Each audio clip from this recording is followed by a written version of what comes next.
So Johnny, thank you very much for being with us. We might have a few more guests joining us as we go along. Just to sort of start a little bit on Spring Airlines and where they're going, and then maybe look a little bit more at the specific finance issues involved in it. You have, against all the headwinds, you've flourished in the Chinese mainland market where you're not allowed to be a low-cost carrier. And most of your operation, I guess, with a fleet of 33 aircraft, I think now, yes, has been international, and most notably Japan, where you're getting very active. I mean, how is it that you were able to flourish as a low-cost carrier in a country that doesn't have low-cost carriers? Okay, this is a question everybody asked in 2003, 2004, when they heard that a new rounds of private licenses will be issued to some investors in China for airlines. So Spring, being a travel company with around 5 to 6 million customers every year, we were very confident at that point in time that we could make this airline very successful. Of course, low-cost model was not actually very popular in China because most people thought that China is a very cost-rigid country. So there are not many costs that you can reduce easily, fuel, aircraft purchase, and so on.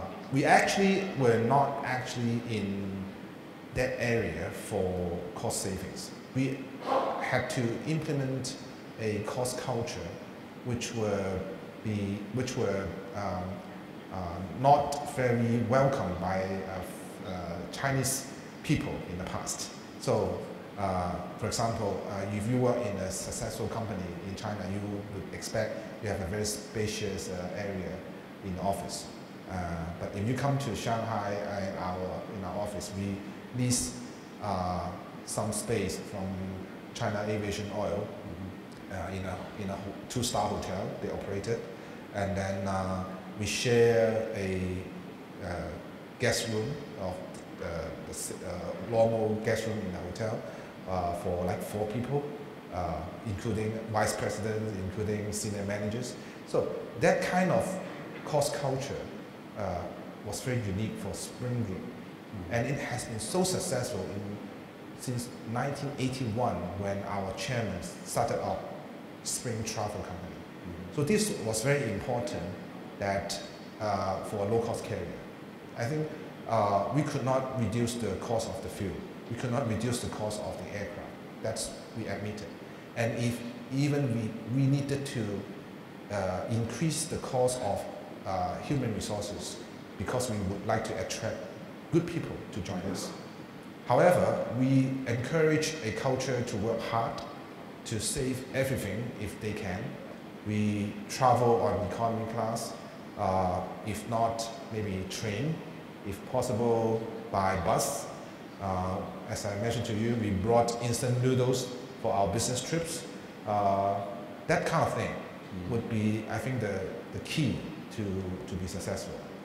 And of course, on the other hand, with the parent company as a travel company, we were able to go through the bottleneck of a new company.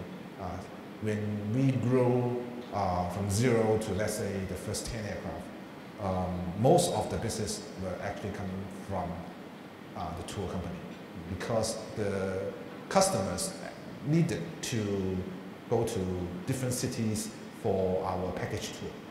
And then in the past, we had to charter aircraft from other Chinese airlines. Now we just change it to our own airlines. So during that period of time, we were able to do it very well. And our management had studied very hard before they started the airlines, the low-cost model in different countries. They pay a few trips to Europe and also US.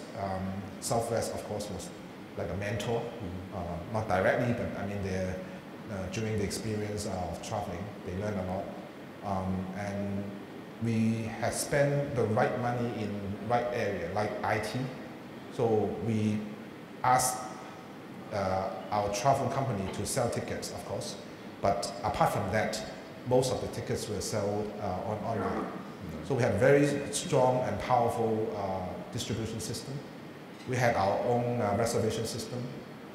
We designed, booking through the mobile phones, and so on. These are good things which can add up to save the cost. Then we could provide a really cheap pricing to our customers, and the impacts in different markets are huge. So we could achieve a really high load factor, 95% on average for the last 7 years, and that high load factor drives our profitability. So that's why. It's not secret, but it's difficult to do. Oh yeah, I mean, I've dealt with a lot of low-cost carriers in my time and helped start up a couple, but always the impression I get from Spring is they actually go that not just that step, that mile further, and right down to being very, very close to having standing seats designed for an Airbus A320. I don't know if you remember that. Yeah. I still got a slideshow that Madam Zhang, Ms. Zhang gave on that. Yeah, I mean, this is an airline that really, really seems to be vicious about cost. But even so, I mean, Beijing still doesn't welcome you as a low-cost carrier because you're not supposed to be there in the Chinese mainland, right? As a low-cost carrier? Not exactly. Actually, we had seen a change in attitude in the last 2-3 years, in particular. I think the people in CAAC had two schools of thoughts. Okay, so one is that China should only have one big airline, that's it. The other school of thought is that maybe we should have an open sky policy. But these are two extremes, right? So in between there are different combinations or possibilities. So Spring actually adds flavor to the spectrum, being a private airline running a low-cost carrier model. So from the government perspective, if we are successful, that shows that something has been done in China, right? And they are doing the right thing. So there's no reason why Beijing unwelcome us. So they should encourage us to grow.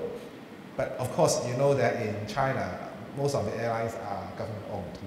So if we are too successful, maybe some tricky situation will happen. So you have to chart a very careful course between being successful but not too successful, and not getting too. At least now we have only about less than 3% market share in China. I think we survive well. And now your service to Japan, for example, to Ibaraki, which was a first for a non-capital city airport just outside Tokyo. That's a very low-cost operation. It's a pure low-cost operation. But domestically, you're moving to a model which has more frills in it. Is that to get around the restrictions on low-cost carriers, so you can get different yield pools, or is it just because you see a different demand in the Chinese market? Yes or no. We decided to set up a new company in Japan because we thought that Japan is a very good market. It's a very deep market, unexplored by the old schools of aviation industry. But by now, due to the Japanese downturn economy and then the bankruptcy, the Japanese government had also changed the attitude. Now they were more open-minded to welcome foreign airlines to go into the market. So you see Aviation and Jetstar have already landed. We thought that it would be good because we could expand our international operations. In Spring's portfolio, the international routes we started 2 years ago were among all the profitable routes of ours. So we thought that it would be good that if we can have more substance in that market. However, we were bound by the Chinese system of route allocation and also aircraft purchase as well. So if we can set up a company in Japan which can pick up passengers from China and fly to different cities in Japan, it would be good to us. And also it is good to the whole group. You know, Spring also have offices within the whole China, over 45 offices with 200 outlets. So there are huge demand of Japanese travel in terms of individual businessmen or also package tours. So by now, all those routes which we could not reach by our own airlines have to be, you know, chartered, or you know, we have to use other airlines, you know, facilities. So if we could have an airline in Japan, then we would be able to come back and serve those markets that we are now using other airlines. Right, using the Japanese routes.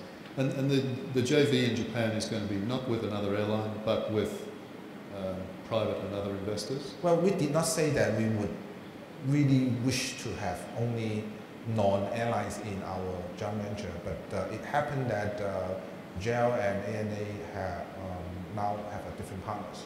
We would still like to work together with JAL and ANA on different things, maybe ground service or maybe joint marketing in the future.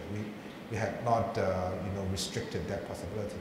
But at the moment, our joint venture to be set up in Japan would only include financial investors. Right. Some of them have aviation background, but you know, not airlines.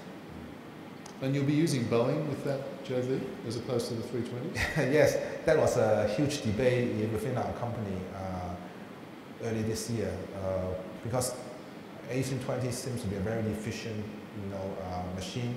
We had been very satisfied with the service of Airbus in China, and the pricing is not too bad. And we know that Boeing is may have a higher, you know, capital cost, and also in terms of lease rates is also higher. However, we have to consider the operations requirements in Japan. Japan is traditionally a Boeing world. Traditional, yeah. So if you want to find pilots or engineers or all kinds of support on that side, Boeing seems to be a better choice. Right. Okay. Now Japan has signed a whole array of open skies agreements, with Korea, with Taiwan. Are you going to be operating international routes other than to China, to mainland China?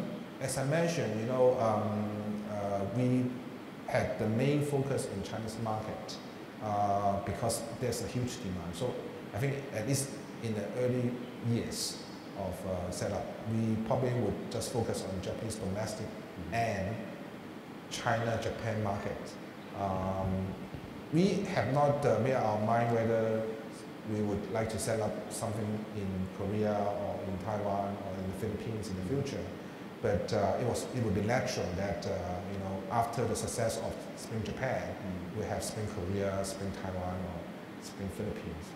Because I guess there's a bit of pressure to move reasonably quickly now, because you see Jetstar doing it, Tiger doing it, AirAsia doing it. If you don't get in there, you miss the first, to some extent, the first mover benefits. Are you worried about being left behind? I personally, I think that you know, you would be right that you know, we should not be too late. And we are now late in Japan already. But 1 year gap may not be huge difference. We believe we could learn from the mistakes of predecessors in a particular market. But on the other hand, low cost market is a bit different. I think the loyalty to a low-cost airline will not be as high as the traditional ones. Of course, you can improve it by using stronger brand or use like a frequent flyer program. Right. But I have to say that you know, so long as you can provide a more reasonable fare, then your customers will still be able to, you know, attracted by you. And you're confident you can do that because you've got low costs? Yeah. Because you eat noodles. And we have already got you know, huge demand within China. Yeah. You know, we have a customer base which, I mean, the other companies cannot enjoy. That's good. Now you're talking of doubling your fleet size to about 60 by 2015. Does that include the fleet that the Japan JV would have? No. That's additional to that. And how big will that get to be in the next, assuming it starts in the next year or so? Well, we actually need to get government approval to add on into our fleet. That's something which I can't even predict. for the JV in Japan? No. In China. Right. So in order to achieve, let's say 60 or 80 or what number, it's still a huge uncertainty that whether we can get approval. Yeah. Having said that, we still try to achieve that target in order to achieve some economy of scale, to further reduce our unit cost and to actually explore those markets we find attractive within the country. I think the leasing companies and also banks are very supportive to Spring. We find it actually there are more and more credit lines approved for us. We can find more and more leasing companies submitting proposals to us. So we are not worried about the supply of machine or money. We just need to deal with the government, which have to approve everything. Yeah. Okay. And I mean, I've heard from some of your colleagues in the former industry that you were part of that you're pretty tough negotiators in terms of nailing down lessors and banks. What is your spread between lease and, or what are your attitudes to leasing and purchasing aircraft? Well, at the moment, we have about 30% of our fleet owned, 70% leased, because when we started in 2005, we could not afford ordering aircraft ourselves. So our first owned aircraft came in 2009. So the percentage is picking up, and by the end of this year, it will probably be 40%. 40%? Yeah, probably by the end of this year. However, you see, we are facing a re-engineering thing. The CEO version of A320 will become the sort of obsolete in long term. So we had to think about that now. So we will try to be a bit more flexible by taking new deliveries. For example, probably will increase the percentage of operating lease again and stop ordering the classic A320. But it's still being discussed internally. It's a tendency that we probably, even if we purchase in the future, will go for more sale and leaseback in order to hedge the residual value risk of the CEO version of A320. Okay. So you're in a very strong position when it comes to negotiating. I think, fortunately, I have been working in airlines, leasing company, in banks, so I know all the requirements of different parties. So when our friends come to see me, I can tell them what's wrong with you, what's wrong with your company. Joking, but I can know what is the sensitive part of the whole deal. Yeah, when you were getting mic'd up, I described you as the poacher turned gamekeeper, as opposed to the other way. So you're in a strong financial position. You've been profitable virtually all your existence. Why? I'm not going to ask you specifically about the IPO, but why go to an IPO for equity? What's behind that move? Okay, I think first of all, being a listed company is something in China. It's something good in China. So you will be considered as a good company if you are listed. Okay, so that's part of it. And then the other thing is that we really need those money for some of the future CAPEX projects. And at the same time, I think one important thing is that we have a pretty substantial employees shareholding.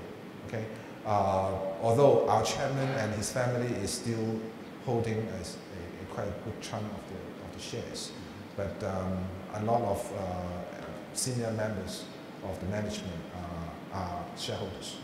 So listing is something important to everybody, because then we know that the hard working they made in the past can become a reward, right? You give them a market value of what they have been doing in the past. So that's sort of encouraging factors, motivation factors for the employees. And after listing, of course, we'll keep on putting up the employee incentive schemes, and this will be repeated in other JVs or companies that we are going to set up in different areas. One of the things being good for Spring is that we have a very good culture, as I told you at the beginning. That culture had to be also grown internally and spread it around all the employees. So they need to know that someday, if they become a shareholder, that penny they save will be theirs. Will be theirs. Okay. How widespread is the employee ownership? How far down does it go and how widely? The employee ownership, what sort of proportion? Do pilots have a... Actually, we have an interesting share structure, but I mean, at the moment I can tell you that about over 200 employees have an interest in the company. But mainly indirectly, we don't have a direct, because it is against the Chinese listing rule if you have too many shareholders. So we have 200 employees which can share the so-called ownership benefits. And would that expand once you've done the IPO? After the IPO, we would see it as a good way of keeping people motivated, attached. Yeah, is that a very unusual thing to do in China, or is it quite common? It becomes more popular, but with such a huge group of employees with shareholder interest, it's not too common. You have to be very selective to get to it, I guess. We know that. Actually, I just wanted to pick up on one of the points you made this morning too. When are we going to get into local currency lease rentals? And as Robert said, we've got to give the bank something to do as well, or whatever it is returns. I mean, is that a big issue for you with the yuan, with the RMB? No, currency risk is becoming big in our company because we used to be very focused on domestic businesses. So on revenue side, basically renminbi.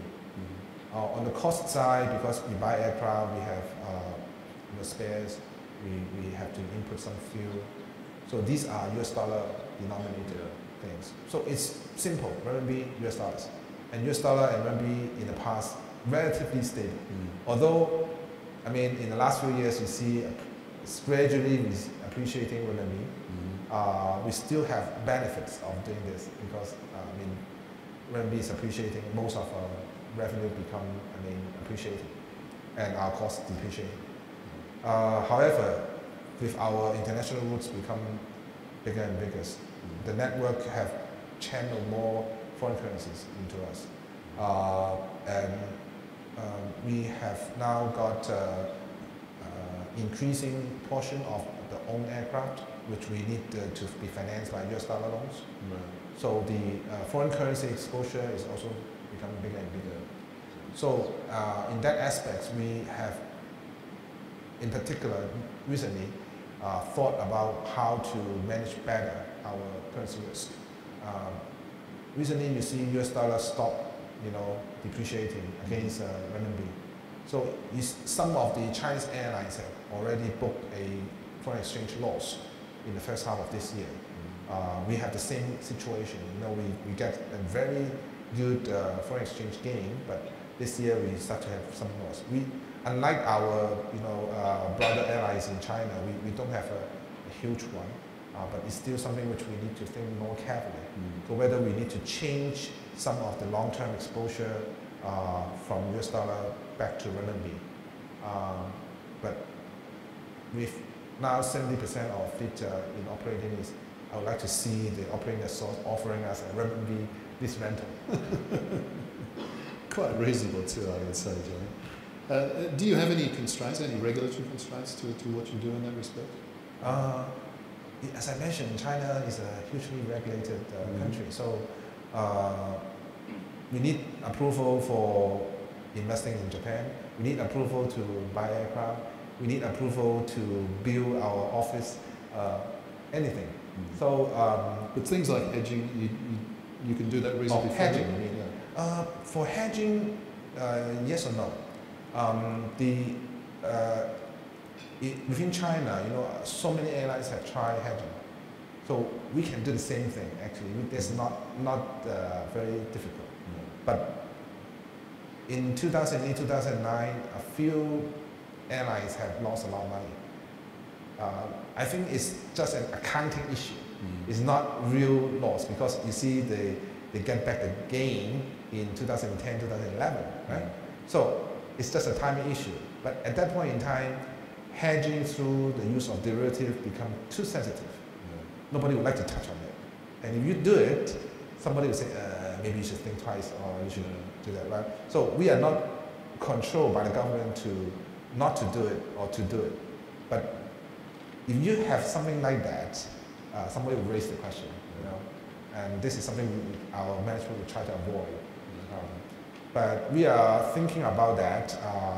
We actually have done a little bit on like a short-term foreign currency exposure by like a forward fixing of the payments, or some kind of local scheme on exchanging the future payments into renminbi. So that kind of thing that we can afford going for. But if you go for a long-term foreign currency swaps, that probably will be too sensitive at the moment.